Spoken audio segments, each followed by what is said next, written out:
Celebrating an E.T.-style birthday on Saturday, John Malkovich is 47. Beau Bridges is 59. Kirk Douglas is 84. And in 1981, which 70s TV star said, "Excuse me for saying this, but there's really a lot of garbage on television today." Well, that's Donny Osmond. He turns 43 on Saturday. Blowing out the candles on Sunday, Kenneth Branagh is 40 and Susan Day is 48. Welcome back to Entertainment Tonight's Indiana Jones Behind the Adventure. In 1988, rising star River Phoenix won one of the most coveted roles in Hollywood when he was cast as young Indiana Jones. And while the actor's future seemed brighter than ever, it took a tragic turn just 5 years later when Phoenix died of an overdose at age 23. He was caught up in a world that overwhelmed him in the end. He's having seizures on Sunset and Larrabee. Please come here. He fell to the sidewalk and began having convulsions. Please get over here, please. Calm down, okay? Sir, calm down. Tell her The frantic 911 call was placed by River's younger brother, Joaquin, who was there with him outside the now infamous Viper Room that Halloween Eve in 1993.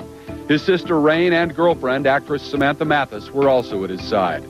According to the coroner's report, Phoenix fell victim to a lethal cocktail of cocaine, morphine, marijuana, and Valium. Photographer Ron Davis witnessed those horrifying last moments. It didn't look like he was present. It was just his body, violently jerking. The wide-eyed young boy with the movie star good looks first impressed Hollywood in 1986 with his role in Stand By Me. By all accounts, he was a sensitive soul who really made his mark in the film My Own Private Idaho, portraying a gay street hustler.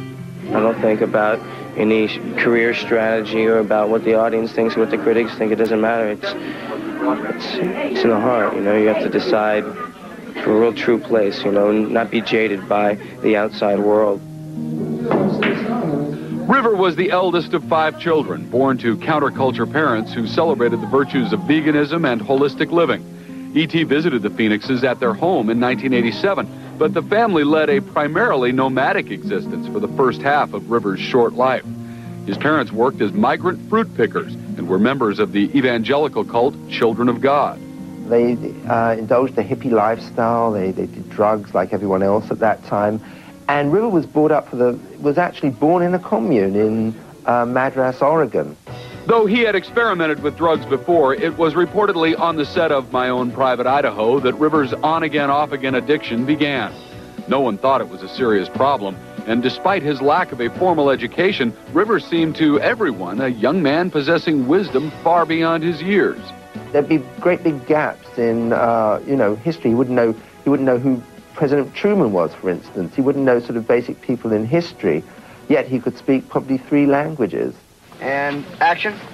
My most potent memory, I think, is riding around on the top of the train with him when we were out in Utah. And we were shooting the scene on this, the opening scene on the train, going across this beautiful countryside. And he was a very talented actor. River was just 17 years old when he won the coveted role as the young Indiana Jones. He had already starred opposite Ford in Mosquito Coast. And even though they didn't share any scenes in their new project, Harrison proved to be a gracious coach. Harrison came out, and he helped me a lot with motivation. Where does all this come from? What propels him, and what makes him really cool when he has to jump off of a horse and onto a train. There is little doubt that River would have one day become a strong presence in Hollywood, but sadly, he would never get that chance. He had a great career, but it would have it'd been nice to have another 50 years of it. Harrison Ford became the world's biggest box office star, playing larger-than-life heroes like Indiana Jones. Off-screen, the actor has proven he can also be a real-life hero and has had his own brushes with danger. I am a very cautious pilot. But despite all his caution in the cockpit, Harrison crashed his $1 million Bell helicopter in a remote area north of Los Angeles while practicing landings 14 months ago.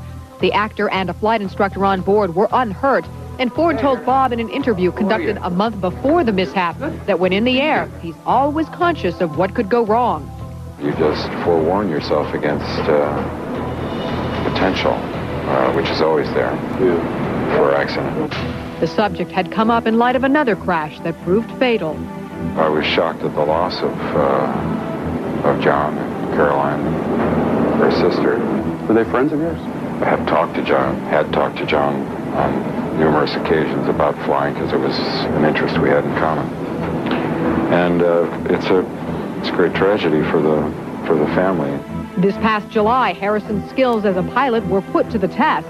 He flew to the aid of 20-year-old hiker Sarah George after she was stranded on a mountain suffering from dehydration and shock.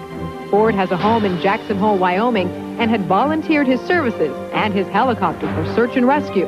This was his first mission.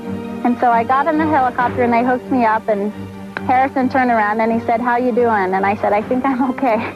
He's been a household name for more than 2 decades. But as he told us in his first E.T. interview in 1982, Harrison never expected overnight stardom. I knew it was going to take a long time. I always knew that it was going to take a long time. His career began in 1964 with a few summer stock roles in Wisconsin. He was 22 and married to his college sweetheart. In 1991, Harrison revealed to E.T. how he made the decision that would shape his life. All I knew about being an actor is you had to go to the East Coast or the West Coast. We put all our stuff in a Volkswagen Beetle and flipped a coin and came up New York, and I said, let's make it 2 out of 3 because I was going to be poor and I didn't want to be cold and poor. He got parts, just not enough roles that Harrison felt would help him grow as an actor. So in 1968, he put his career on hold. I was making fairly good living as a carpenter. Things changed in 1973 when American Graffiti united Harrison with George Lucas.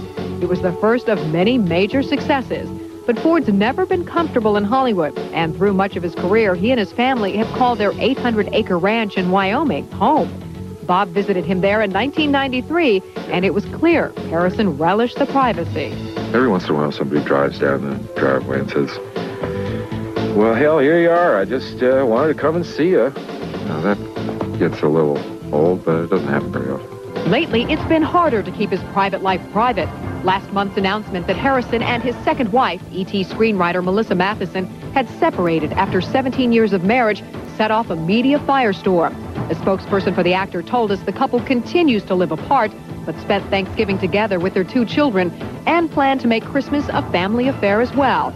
And though his personal life is currently in turmoil, Harrison knows he's been very fortunate. I've had a glorious dose of good luck. I've had more of a share of luck than anybody could expect to have in any one lifetime. Harrison has certainly come a long way. In the early days of his career, the $20 million man was only paid $150 a week as a day player for Columbia Studios. And we'll be right back.